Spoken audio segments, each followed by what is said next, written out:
Está conosco a candidata do PT à presidência da República, Dilma Rousseff. Boa noite, candidata Dilma. Boa noite, Nascimento. Boa noite, Karen. Vou começar perguntando sobre economia. A senhora reclamou que a CPMF faz falta para financiar a saúde.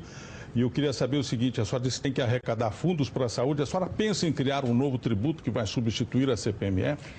Olha, Nascimento, eu reclamo sempre que ninguém perde 40 bilhões e pode achar que as coisas continuam iguais. Agora, eu acredito que hoje no Brasil nós temos uma oportunidade única. Primeiro, nós vamos ter um aumento da arrecadação devido ao crescimento do próprio produto interno bruto. Esse aumento eu acho que tem de ir prioritariamente para a saúde. E acho que, se for necessário, há que haver um remanejamento. Então pode ter uma outra CPMF? Não. Não? Um outro tipo de tributo, imposto? Eu não penso em recriar a CPMF, porque eu acredito que não seria correto, né? Bom, candidata, durante muitos anos nós falamos aqui no Brasil num salário mínimo de $100, o que nessa altura já ficou para trás. O governo propôs agora o novo salário de acho que 538, né, para o ano que vem. A senhora acha esse número bom e justo? Ou a senhora acha que hoje o salário mínimo deveria ser de quanto no Brasil? Olha, eu considero que nós tivemos um processo de valorização muito grande do salário mínimo, viu, Nascimento? Porque nós saímos de um salário um pouco abaixo de $100 e chegamos a um quase de $300, aproximadamente $300. Tivemos um ganho real, dependendo como é que você calcula, está entre 74% acima da inflação, considerando janeiro, fevereiro, e acima de 50% se você considerar um mês contra o outro no final, na época do reajuste. Então, nós tivemos um interesse imenso em valorizar o salário mínimo. Esse interesse em valorizar o salário mínimo permitiu que o Brasil desse um salto em termos de consumo e de mostrar um poder, junto com outras medidas como o crédito, como o fato de que o Brasil voltou a crescer, os investimentos voltaram a crescer. Eu acho que o salário mínimo, ele não pode perder poder de compra vis-à-vis a inflação. Mas quanto seria? E tem de ter algum ganho real. Nós propusemos um critério, que era a inflação do ano, certo, e o PIB de 2 anos antes. Este o critério que a gente negociou com todas as centrais e que está vigindo até o final de 2010. O ex-ministro Palocci, que conduziu a economia no começo do governo Lula, poderá ter um papel importante no seu governo? Sabe, se a senhora chegar lá. O Palocci, o ex-ministro Palocci, ele integra a coordenação da minha campanha. Eu considero o ex-ministro Palocci uma das pessoas, um dos políticos e um técnico dos mais talentosos. Eu não discuto, sabe, Nascimento, composição de governo antes de ganhar a eleição. Acho que seria um desrespeito para com o eleitor se eu fizesse isso. Então, eu vou só te dizer que eu tenho ele em alta consideração, porque ele, inclusive, integra a coordenação da minha campanha. Bom, a propósito de futuro governo, eu sei que a senhora não quer falar em nomes, mas, por exemplo, critérios, aqueles que estão processados pelo mensalão, poderão fazer parte do seu governo? Olha, você sabe o que eu acho? Eu acho que o mensalão, o governo tomou as providências, houve uma investigação, o processo está na justiça. Seria muito importante que esse julgamento fosse acelerado, sabe por quê? Porque senão nós vamos criar uma pena, que é uma pena estranha, chama banimento político. Então, antes do julgamento, agora, a senhora não poria ninguém no governo, é isso? Antes de julgar, não. Agora, acredito que uma pessoa inocentada, ela pode perfeitamente, e o Brasil tem de reconhecer isso, o direito do inocente de ser resgatado. Bom, a Karen tem uma pergunta para a senhora agora. Dilma, as pessoas estão consumindo, fazendo dívidas, melhorando o padrão de vida. A senhora acha que é isso mesmo, que a gente deve aproveitar, ou que em algum momento o governo vai frear esse consumo? Olha, não existe da nossa parte a menor intenção de fazer isso. Eu estava olhando um dado, Karen, e vi que o crédito no Brasil, ele saiu de, vamos arredondar para 400 bilhões de reais em 2002 e foi para algo estoque, como 1 trilhão e 500 bilhões de dólares. É isso que tornou o Brasil capaz de crescer a 7%. Incluir as pessoas na compra do primeiro carro, incluir na casa, incluir na compra da geladeira, do computador. Esse é um processo virtuoso. Ele veio para ficar. O Brasil pode sim crescer a 7%. Mas não pode acontecer a mesma coisa que nos Estados Unidos, com a crise que houve lá? Você está falando na bolha? É, a bolha. Por exemplo, as famílias hoje, metade das famílias, o IPEA disse hoje, está todo mundo endividado. Todos os dados no Brasil apontam, por exemplo, a bolha. O que caracterizou a bolha do Nascimento? A pessoa comprava uma casa, ela valorizava de uma forma não muito real, usava a casa, tomava um outro empréstimo, comprava um outro produto e assim ia indo uma bola de neve. Não é isso que ocorre no Brasil. O Brasil, inclusive, tem, eu acho, um nível de consumo e de endividamento dos mais baixos do mundo. Eu não concordo com os especialistas que dizem que tem qualquer indício de bolha de consumo hoje no Brasil. Pelo contrário, acho que as pessoas no Brasil estão iniciando o processo de poder fazer uma prestação, de pagar aquilo que quer, uma geladeira, um fogão, um ar-condicionado, até um celular, uma casa, um carro. Agora, eu quero fazer uma pergunta para a senhora, que uma pessoa me fez, uma senhora muito distinta na rua, disse assim, Nascimento, nós brasileiros estamos muito ricos no bolso, mas cada vez mais pobres de valores. A gente não respeita mais o semelhante, as leis, as instituições, né? Estamos enriquecendo no dinheiro e pobres em valores. A senhora concorda com isso? Eu concordo em parte com ela. Acho que o Brasil tem uma das consequências desse período de quase 25 anos, em que nós não investimos, nós não garantimos qualidade de vida à população, eu acho que foi uma perda muito grande familiar, né, de valores familiares, de dissolução da família.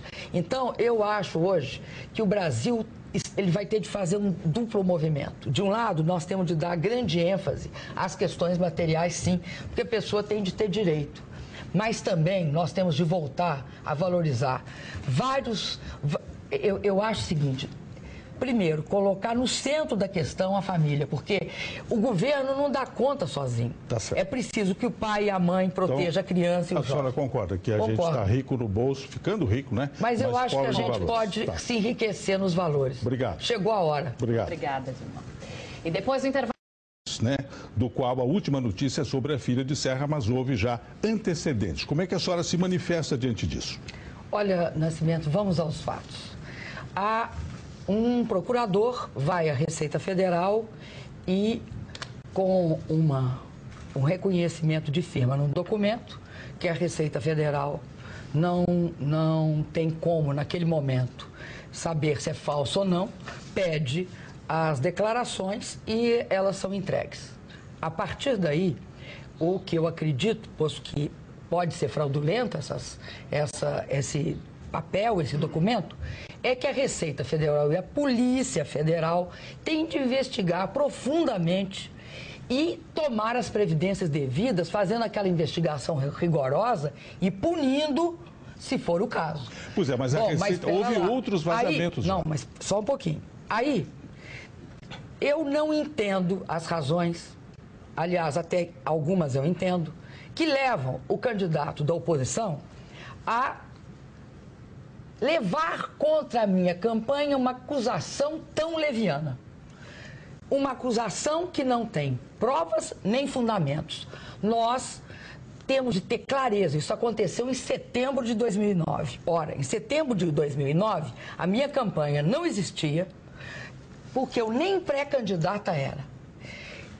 E eu acho interessante e julgo que é muito importante que nesta eleição a gente tenha cuidado com leviandades e calúnias. Agora, deixa eu comentar uma coisa, nós entramos com várias ações processando o candidato, meu adversário. Pois é. Inclusive, hoje entramos com mais 2 ações. Mas na eleição passada, a senhora se lembra muito bem, houve um fato confirmado de uma tentativa da compra de um dossiê por parte de pessoas ligadas ao seu partido. Portanto, a desconfiança dos seus oponentes, ela é válida, porque houve um precedente. Sabe, dessa vez pode estar acontecendo a mesma coisa, evidentemente. Posso te explicar uma coisa, Carlos Nascimento? Não é possível ilação dessa espécie. Por quê? A ser assim, eu levantarei também fatos passados na prática do PSDB, tais como o vazamento da dívida das dívidas de deputados junto ao Banco do Brasil, no momento que estava votando a emenda de reeleição do Fernando Henrique Cardoso. Quem mandou vazar? eu vou levantar outro. Em junho de 2009, para fazer a CPI da Petrobras, eu vi há pouco, na matéria que você passou, um senador protestando. Por esse mesmo senador, vazou, ou divulgou o vazamento, saído num jornal, de dados também absolutamente sigilosos sobre a direção da Petrobras. Nós, a partir daí, jamais fizemos uma coisa, porque achamos isso inadequado e pouco ético. Certo. Nós não tiramos a seguinte relação. Mas vamos ficar nesse fato, o partido do candidato, meu adversário, e o candidato meu adversário, são vazadores contumazes ou são, enfim, são pessoas que não têm ética suficiente para lidar com a coisa pública. Mas voltemos ao fato de hoje. Não fazemos isso. Voltemos ao fato de hoje. A senhora não acha, então, que já que tem uma eleição pela frente, existe uma suspeita da oposição de que o seu partido é que fez aí esse vazamento? A Receita Federal e a polícia deveriam se empenhar em esclarecer isso tudo rapidamente antes das eleições? Você sabe quem são o maior interessado nessa apuração? É a minha campanha. A maior interessada nessa apuração sou eu. E eu quero, mais uma vez, de forma enfática, repudiar essa prática sistemática que está acontecendo nessa eleição de levantar acusações e não fazer uma única prova. Para mim, eu acredito que uma coisa não é possível.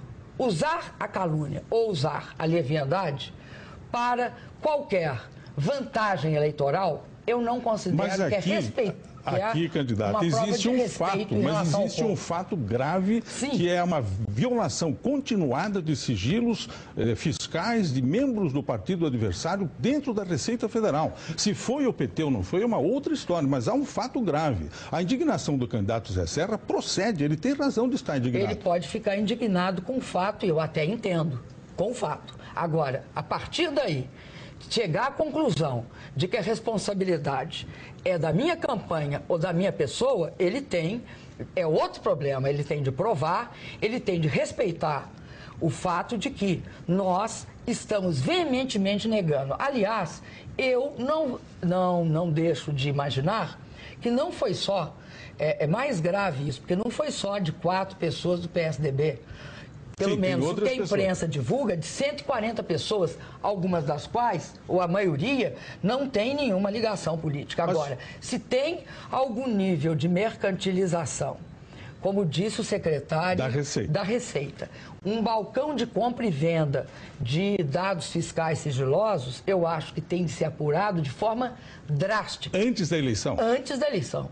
Para mim, importa que seja antes da eleição. Ok.